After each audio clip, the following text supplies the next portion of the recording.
Hello, my name is Sam Katona and I'm an intern for Resilient Communities with only a couple weeks left in my internship.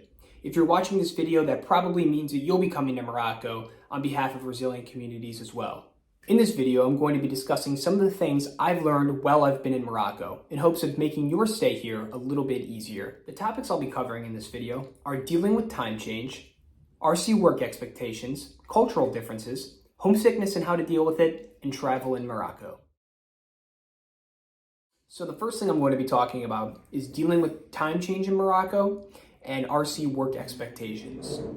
So to properly deal with time change, you're going to want to figure out how many hours ahead Morocco is compared to where you live in the United States. So for instance, I live in Northeast Ohio, right outside of Cleveland. So when I first got here, I was 5 hours ahead, and now I am 6 hours ahead.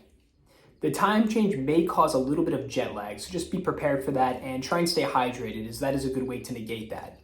Besides that, though, time change should not be that big of an issue. Now, getting into RC work expectations.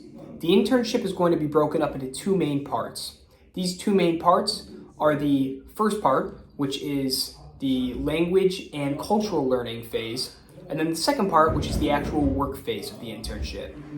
This cultural and language portion of the internship will be reserved for the first month of your stay in Morocco. During this period of time, you will get to better know the area that you're living in, learn how to live more of a Moroccan lifestyle, as well as learn the language.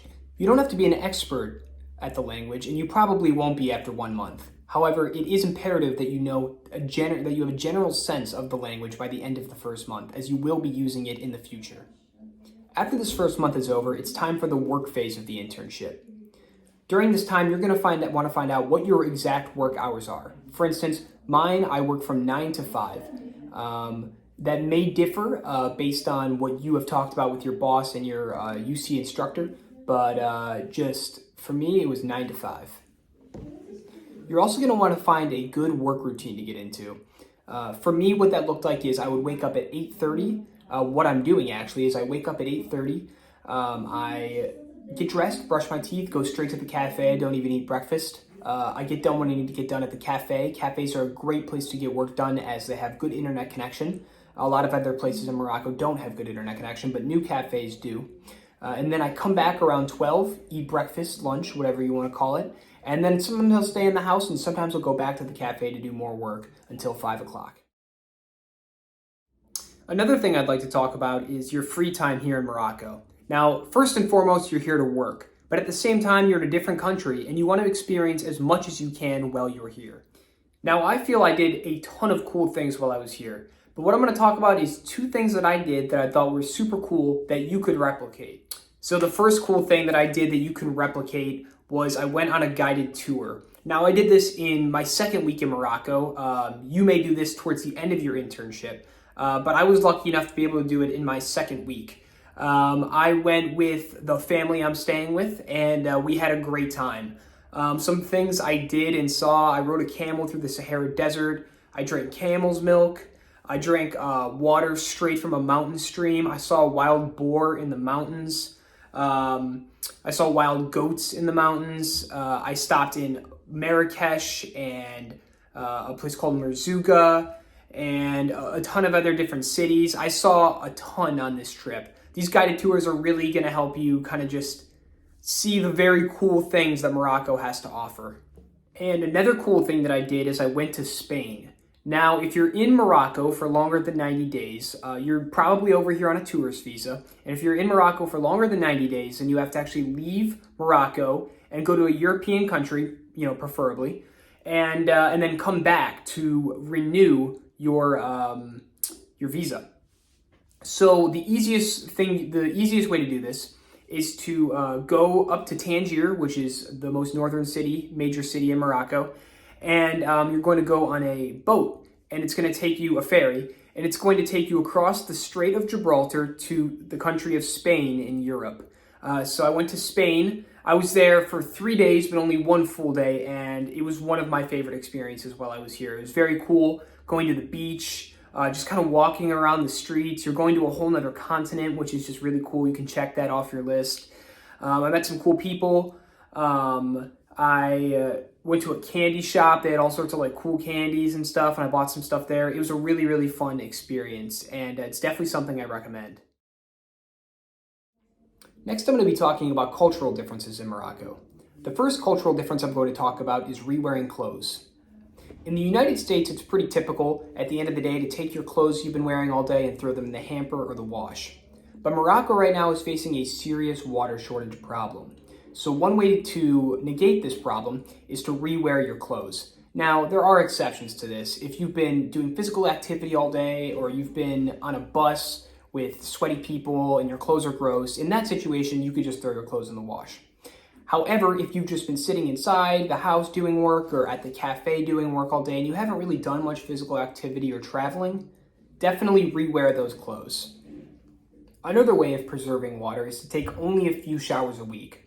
Me personally, I take no more than 3 showers a week. I try and plan these out for days that I know maybe I won't smell so good, or I'm doing something physical, or I'm traveling. Another cultural difference to be ready for is latrines, also called squat toilets. This is basically a hole in the ground, and it is kind of like an old-fashioned toilet. This is where you'll go to the bathroom though, and this is something I wasn't fully prepared for when I got here. So I was kind of surprised when I saw it. They're not in all places, but they may be in a majority of households and establishments around Morocco. So just look these up and be prepared for that. Another thing to look out for is scammers. And scammers could be people at Hanouts, they could be taxi drivers, they could be all sorts of different people. As an American, you are a target for these scammers, as you don't know the language and you don't know the culture very well and you don't know your way around, so you're sort of a target. A good way to avoid being scammed, however, is to talk to the person who's in charge of teaching you your cultural lessons and just find out what everything should be priced, so that you won't get scammed and you know exactly what you're supposed to pay, even if there isn't a set dollar amount that you see on a product or a service. And the last cultural topic I have to talk about is just the generosity I've experienced at the hand of the Moroccan people. There is so many examples. I could go on for a little while about examples of people being generous to me. Just one example, though, is I went on a trip, a workshop trip to City Slimane, a small city in Morocco, and I was met by my guides and the people who would be helping me around, and they paid for everything. I offered to pay, but they refused. They said, no, we're going to pay, no, we're going to pay for you. And that was very kind of them. I was not expecting that. And that has happened a lot of times when I've gone out on workshops, or even just people I've met, like my friend Amin, who I've met at the gym. He's essentially paid for everything for me, and I have not asked him to. In fact, I've tried to stop him from doing so, but he's very set on paying. Moroccan people are very hospitable and very, very kind. Now I'm going to be going over public transportation in Morocco, as this is something that you will most likely have to use. The 3 specific public transportations I used the most were CTM buses, regular buses, and trains.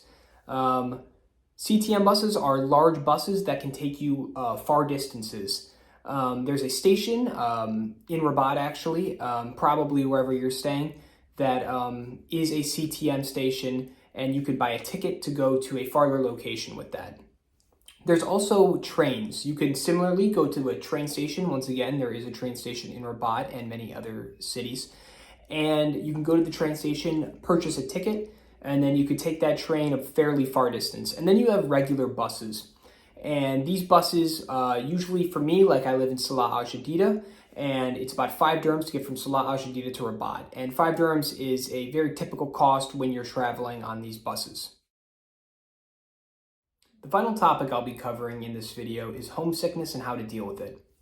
Now, coming over here, I didn't think that homesickness would be a big issue for me. I'd been away at my school, Cincinnati, for 2 months without seeing my family, and this was only about 3.5, so I figured it wouldn't be that big of a deal.